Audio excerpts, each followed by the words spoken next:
Can you name the islands that have influenced global power dynamics more than major continents? Most people can't, and that's precisely the point. Join me on a journey to uncover the hidden stories of these seemingly insignificant landmasses, revealing their astonishing roles in shaping alliances, igniting conflicts, and rewriting the geopolitical map.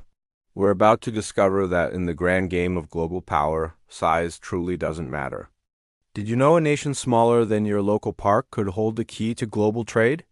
It sounds crazy, but it's true. Welcome to the world of geopolitical chess, where the most powerful pieces aren't always the biggest.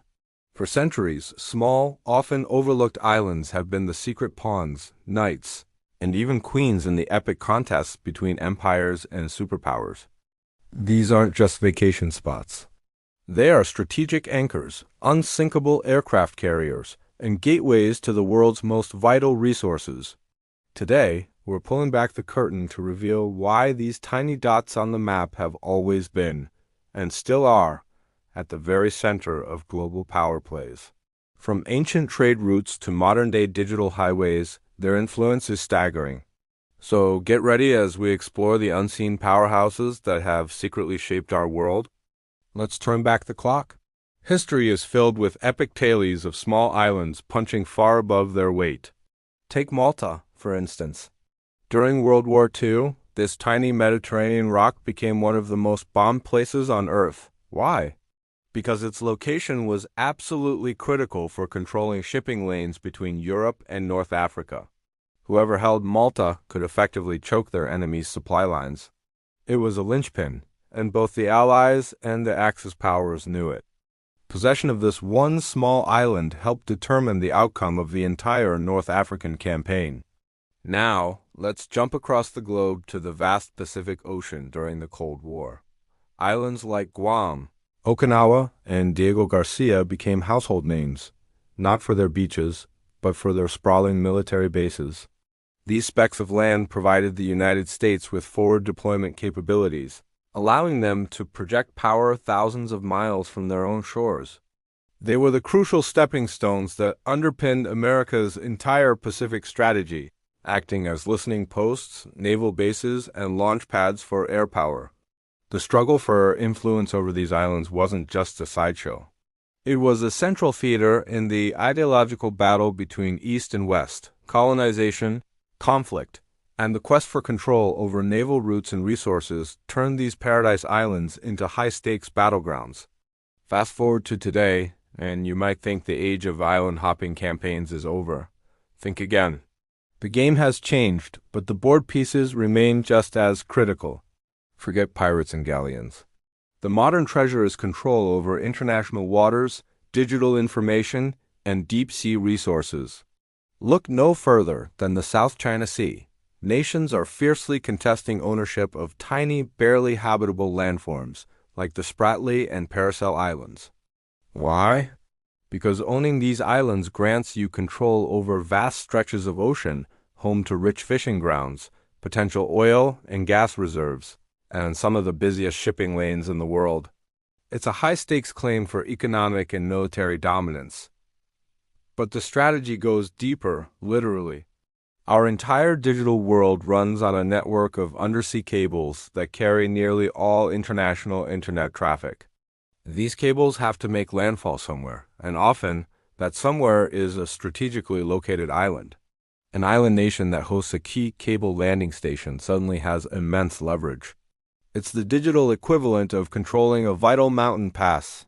Furthermore, as land-based resources become scarcer, nations are looking to the deep sea for rare earth minerals. The exclusive economic zones around these islands could hold the key to the technologies of tomorrow. We're already seeing this play out with major powers investing heavily in port developments and infrastructure projects on islands across the Indian Ocean, and the Pacific securing their influence for decades to come. These are not just tropical getaways.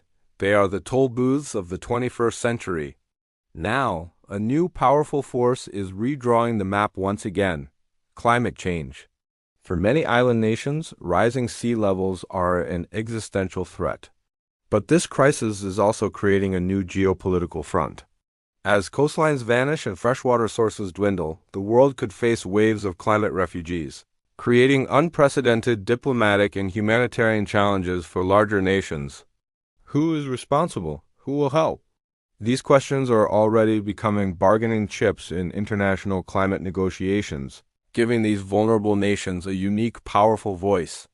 Paradoxically, as ice caps melt, new opportunities and strategic points emerge. The melting Arctic is opening up new shipping routes like the Northwest Passage. Islands that were once frozen and isolated are suddenly becoming prime real estate for ports, military outposts, and resource extraction. This climate crossroads presents both immense danger and unexpected leverage. Island nations are on the front lines, forced to adapt with innovative solutions for resilience. Their plight and their potential attract international aid, investment, and influence from global powers vying to be seen as leaders and partners in this new world. They are becoming pioneers in survival, and the world is watching because their future may very well be a preview of our own. So, what does the future hold for these fringe nations? They are caught in a delicate dance, navigating a world of shifting alliances and intensifying competition. On one hand, their strategic location, resource potential, and moral authority on climate change give them increasing leverage. They can play larger powers off one another, securing favorable deals for aid, development, and security. Small island states are banding together, using international law and regional alliances to amplify their voices on the global stage. On the other hand, this heightened importance also makes them more vulnerable. They risk becoming pawns in a new great game, caught between the ambitions of giants. Emerging technologies, from autonomous drones to advanced surveillance, could further transform their strategic value in ways we can't yet fully predict. The fate of these nations is not a distant, isolated issue. Their stability affects global trade. Their security impacts international peace. Their environmental struggles are a bellwether for the entire planet. The next time you look at a world map, don't just see the continents. Look closer at those tiny dots in the ocean. They are not forgotten footnotes of history. They are the dynamic, crucial, and often decisive players shaping the future for all of us. Thank you so much for joining me on this deep dive into the hidden world of geopolitical islands. If you found this fascinating, please hit that like button and consider subscribing for more stories that change the way you see the world. Let me know in the comments which island's story surprised you the most. Until next time, stay curious.